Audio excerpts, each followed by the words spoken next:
tablespoons of olive oil in the hot pan.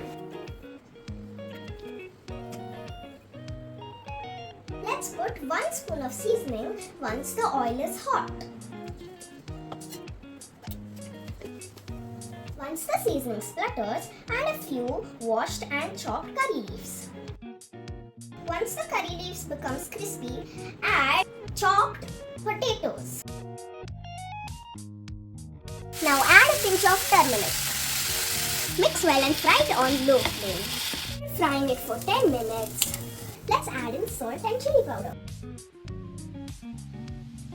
Also little cumin powder and coriander powder. Mix them well until they get coated with the potato. Family likes a bit of tangy flavor, so I'm adding raw mango powder. Once the potatoes are nicely fried and turns into golden color, add a few coriander leaves. If you fry it for a minute more, our potato fry will be ready. Now, I made myself my favorite and amazing potato fry. My potato fry is done. Let me taste it. It's amazing.